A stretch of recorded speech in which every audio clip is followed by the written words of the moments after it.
शंकर गौड़ की जोहार जोहार। अमर है शंकर गौड़, अमर है अमर है, अमर है शंकर गौड़, अमर है अमर है, अमर है शंकर गौड़, अमर है अमर है। ఈరోజు ఆర్టీసీ కార్మికుడు డ్రైవర్ శంకర్ గౌడ్ గారు ఆత్మాహుతి ముమ్మాటికి ప్రభుత్వం చేసినటువంటి హత్య.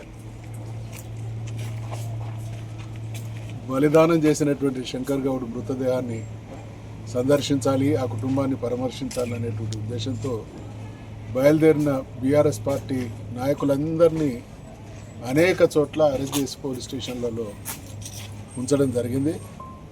మరి బండి సంజయ్ గారు కేంద్ర మంత్రివర్యులు మాత్రం ఈరోజు ఆ మృతదేహాన్ని సందర్శించి నివాళులు అర్పించడం జరిగింది. అంటే ప్రభుత్వం ఎంతటి కక్ష, ఎంతటి వివక్ష. ఈరోజు నేను శాసనమండలిలో ప్రతిపక్ష నాయకుడిగా ఎటువంటి దుర్ఘటన జరిగినా, ఎటువంటి సంఘటన జరిగినా సందర్శించడం, బాధితుల్ని పరామర్శించడం, వారిలో ఆత్మవిశ్వాసాన్ని, స్థైర్యాన్ని నింపడం, వారికి సానుభూతి ప్రకటించడం అనేది ప్రతిపక్ష నాయకుడిగా నా బాధ్యత. మరి ఆ బాధ్యత నిర్వర్తించడానికి పోతున్నటువంటి మమ్మల్ని అరెస్ట్ చేయడం అంటే ప్రభుత్వం ముమ్మాటికి జరిగినటువంటి ఆత్మాహుతి, వాళ్ళు చేసినటువంటి హత్య అనేటువంటి విషయాన్ని ఒప్పుకోవడమే.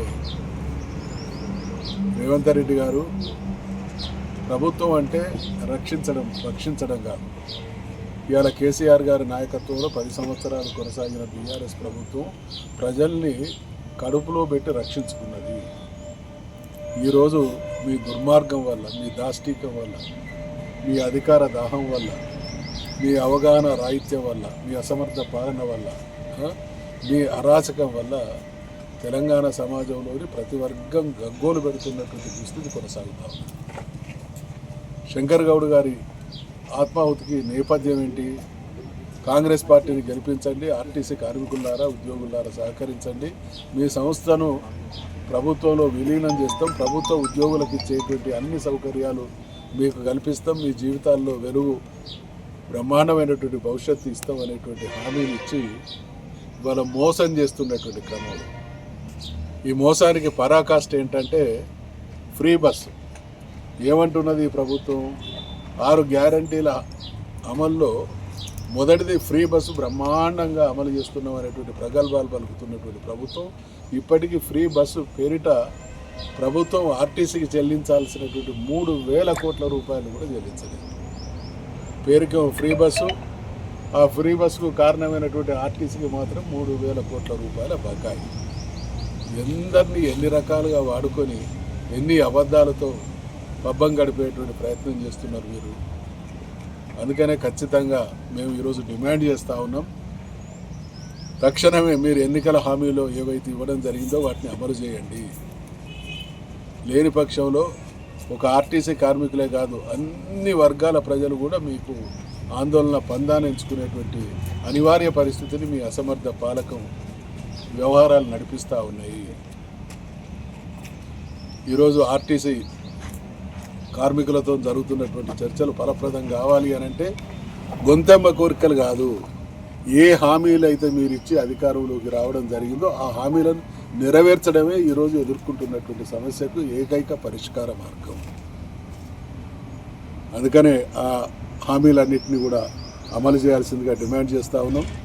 శంకర్ గౌడ్ కుటుంబానికి 1 కోటి రూపాయలు నష్టపరిహారం ఇవ్వాలి, తర్వాత ఆ కుటుంబం నుంచి ఉద్యోగం కల్పించాలి. శంకర్ గౌడ్ బలిదానానికి,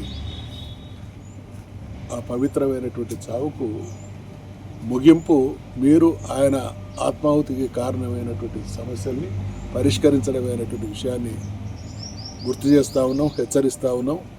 అదే రకంగా మీ నిర్వాకానికి, మీ పాలన వైఫల్యానికి పోలీసులు పరిష్కార మార్గం అనేటువంటి పందా ఏదైతే ఎంచుకున్నారో అది ముమ్మాటికి మీకు కౌంటర్ ప్రొడక్ట్ అవుతుంది అనేటువంటి విషయాన్ని తెలియజేస్తూ ఉన్నాం. ఏం చేసిండు మధుసూదనాచారి?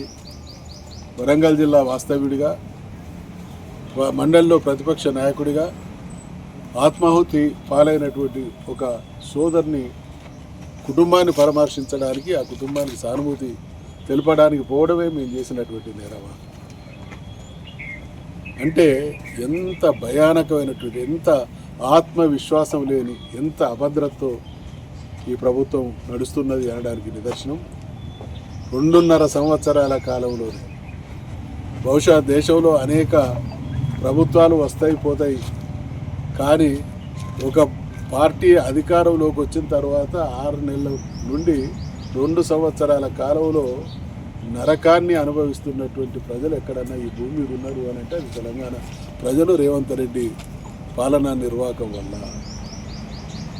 మేము ప్రజలకు కూడా విజ్ఞప్తి చేస్తా ఉన్నాం, చూస్తున్నారు కదా, ఒక్కసారి అవకాశం ఇవ్వనేటువంటి మాట మన జీవితాలను ఒక్కసారి ఖతం చేసేంత దుర్మార్గంగా తయారైంది.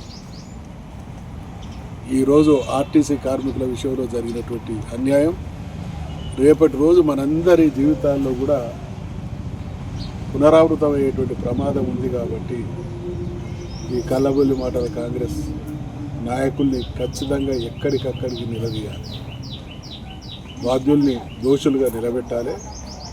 బీఆర్ఎస్ పార్టీ శ్రేణులు నాయకులు ఖచ్చితంగా మా నాయకుడు అయినటువంటి కేసీఆర్ గారు ఆ మహానుభావునికి 2 చేతుల దండం పెట్టాలి. కారణం ఏంటంటే ముఖ్యమంత్రిగా 10 సంవత్సరాల పాటు పనిచేసి ఒక కొత్త రాష్ట్రాన్ని దేశానికి ఆదర్శవంతంగా తీర్చిదిద్దినటువంటి పాలకుడు 2.5 సంవత్సరాలుగా దాదాపు మౌనం.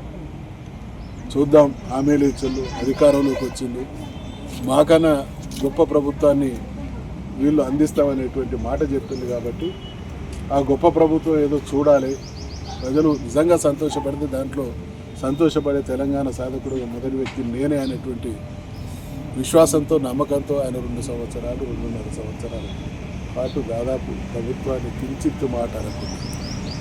తెల్లారు లేస్తే రేవంత్ ముఖ్యమంత్రి గారి మాటలలో కేసీఆర్ గారి మాట లేకుండా ఆయన పూట గడవనేటువంటి స్థితి. అంటే సమర్థుడైనటువంటి పాలకుడికి తన దృష్టి అంతా తన మనసంతా ప్రజల క్షేమం పాలనపై పట్టు మీద ఉంటుంది తప్ప ఇతరత్ర విషయాల మీదకి మనసు పోదు. సమర్థుడైనటువంటి నాయకుడికి చేయడానికి ఒక రాష్ట్రాన్ని ఏలాలి అంటే సమర్థుడైనటువంటి నాయకుడికి 24 గంటల సమయం కూడా సరిపోదు. అటువంటిది ఎక్కడ మీటింగ్ పెట్టినా 15 నిమిషాలు మాట్లాడితే 5 నిమిషాలు కేసీఆర్ గారి ప్రస్తావన తప్ప ఇంకో అంశం లేదు అని అంటే వీళ్ళకి ఏం చేత కానీ దద్దమ్మలు అనేటువంటి విషయాన్ని వాళ్ళ మాటలలో వాళ్ళే చెప్పుకుంటా ఉన్నారు. ఇప్పటికైనా 2.5 సంవత్సరాల మీ ఈ నిష్ఠూర దుర్మార్గ దుష్ట పాలన పర్యవసానాలను సమీక్షించుకొని సరిదిద్దుకొని రాబోయే రోజుల్లో మంచి పాలన అందించండి. తెలంగాణ సాధకులుగా తెలంగాణను సత్వర సమగ్రాభివృద్ధి చేసిన వారిలో భాగస్వాములుగా తెలంగాణ ప్రజలకు మంచి జరిగితే హర్షించే వాళ్ళల్లో మేముంటాం, చెడు జరిగితే స్పందించే వాళ్ళల్లో మేముంటాం. కాబట్టి మీరు చేసే మంచిని హర్షిస్తాం. మీ నిర్వాహకం ఇటువంటి కొనసాగితే మాత్రం ఎక్కడికక్కడ నిలదీస్తామనేటువంటి విషయాన్ని హెచ్చరిస్తాం. జై తెలంగాణ.